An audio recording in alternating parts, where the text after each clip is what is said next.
Lug, isip simbahan, ang solemnidad sa balaang kasing-kasing ni Jesus ato sa karong sa ulog ang putli nga kasing-kasing ni Maria.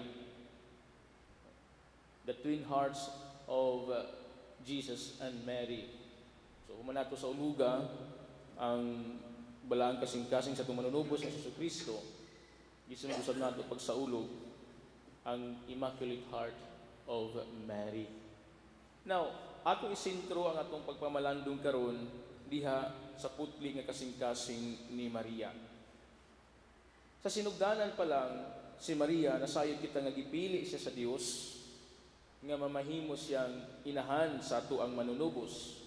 Giandam na sa daan diha sa taguangkan sa iyang inahan nga si Santa Ana. O bisan tuod gipili siya sa Ginoo nga mamahimong inahan sa itong manunubos. Si Maria wala gihapon o wala siya o dili siya exempted sa mga pagsulay dinhi sa kalibutan. Dili siya exempted sa makasakit, dili siya exempted sa mga problema o kagul-anan dinhi sa kalibutan. Kung unsa atong nasinati usab kini ni Maria. Kung nakasinati kitag mga problema, nasinati usab kini ni Maria. Kung nakasinati kitag kalisod ug makasakit ining kalibutan, mausab kini ang nasinati ni Maria kaniadto. Ug mas grabe pa gani ang nasinati ni Maria. Mas grabe pa gani ang iyang mga kasinatian kumpara sa tuwa kasinatian. Apan unsa man ang tubag, unsa man ang response, unsa man ang disposisyon ni Maria niini nga mga kasinatian nga nasinati. Una pa lang daan sa pagpahibalo sa Anghel Gabriel, ngadto kaniya nga magmabdo sa lalaki, wala sa makasabot niini.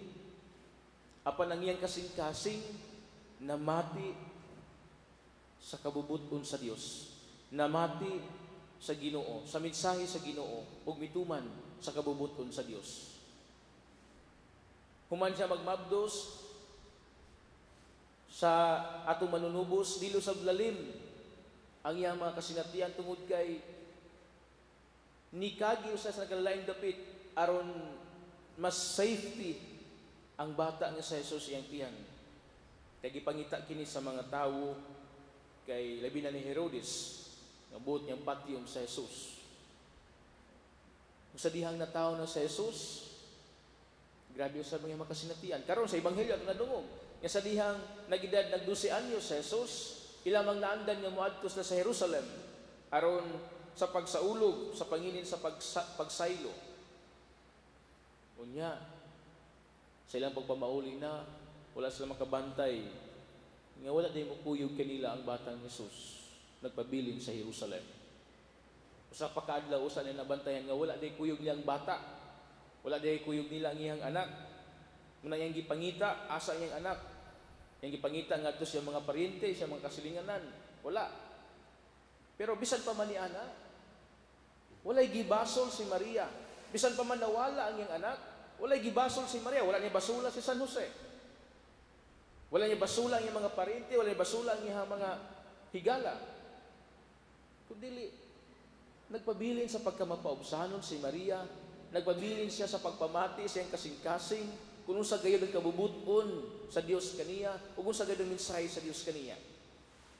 Ug sa dakong kahingawa, mibalik sila sa Jerusalem ug ilahang gibulong sa Jesus dito. Tiaw mo na, dugay na. Ikatulo pa kaadlaw sa pa niya nakit-an sa Jesus. Natua dito, naglingkod uban sa mga magtutudlo, nangutana ug ditubag. Ug natingala ang kadaghanan sa iyang mga maalamong tubag. Ug labing sakit nga gibati ni Maria sa dihang iyang gipangutana ng anak-anak, ngano na amang kadini dugay mi nangita sa imong amahan. Gitagaan mi nimo kabalaka, nahingawa kami kanimo sa pagpangita kanimo. Pero sa may gitubag ni Jesus, wala ka bumasayod, ngani ako sa balay sa akong amahan. Apan padayon si Maria nga nagpaubos. Gani ingon pagani nga kining tanan gitipigan sa iyang inahan sulod sa iyang kasing-kasing. Wala magreklamo si Maria, wala siya magbagulbul, kundi nagpaubos siya. kanuna niyang ipamalandungan ang tanang mga kasinatian nga iyahang nasinati. Kanuna niyang ipamalandungan o gidala sa pag-ampo ang tanang mga problema, ang tanang mga kalisdanan nga iyang nasinati. Bisan pa man ini mga butanga, nagpabilin siya diya sa pagkamatinud-anon ngadto sa langit ng Amahan. Bisan pa man nakakita sa si anak nga gidagmalan, gisakit o gilansang sa krus, nga nasa sa tiilan, nagsudong siyang anak. Grabe ang pag-antos siyang anak. Si Maria nagpabilin diya sa pagkamapaobsanon. Wala siya nakig-away sa mga tao nga nagbuhat sa ingon. Wala siya nakig-away sa mga tao nga midagmal kang Hesus. Hinunua. Padayon siya sa pagpamalandong. Padayon siya sa pagpamati sa mensahe o kabubuton sa Dios diha siyang kasing-kasing. Mga igsuon, kini usa ka pahinumdom, kini usa ka pagtulunan alang kanatong mga magtutuo.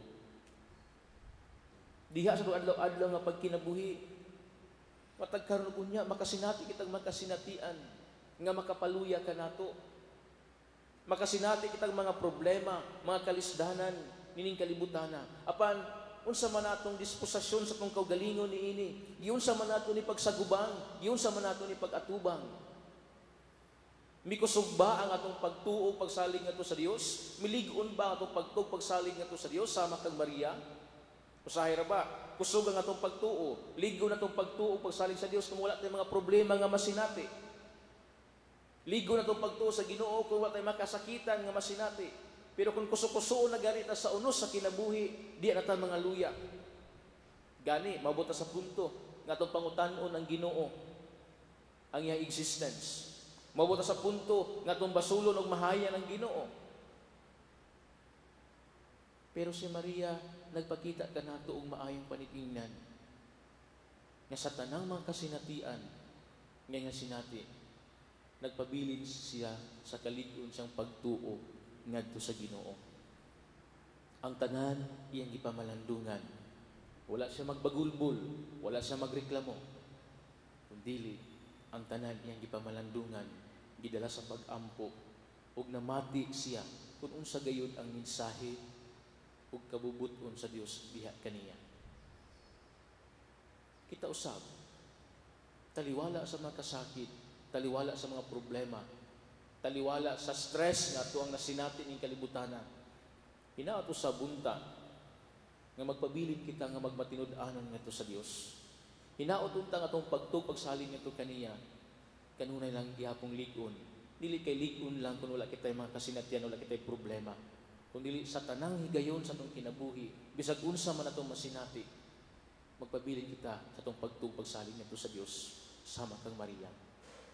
Kung pamation nato ang mensahe sa Ginoo, pamation nato kung unsa ang iyang kabubuton alang kanato o alang sa pasatag sa kinabuhi. Ug magpabilin usab kita, padayon kita sa pagkamapaubsanon, taliwala sa itong makasinatian ning kinabuhian. Mula sa itong pagpadayon ng Santos nga Misa, pangayo nato ang panabang sa itong mahal nga Birhen Maria. Nga unta, ang ato usab ng kasing-kasing, may sama usab unta sa kasing-kasing nga putli. Ang atong kasing-kasing, dili unta kasing-kasing nga mapuno sa kasilag, mapuno sa pagbagulbol, mapuno sa pagreklamo, mapuno sa kaligudgod, kundili sama kang Maria, ang kasing-kasing mapuno sa gugma ngadto sa Ginoo ug ngadto sa atong isig katawo. Ato ka nang iampo sa atong pagpadayon ng Santos nga Misa, inubanan sa panabang sa atong mahal nga Birhen Maria. Amen. Palihog manindog. Mga igsuon ato ipadayag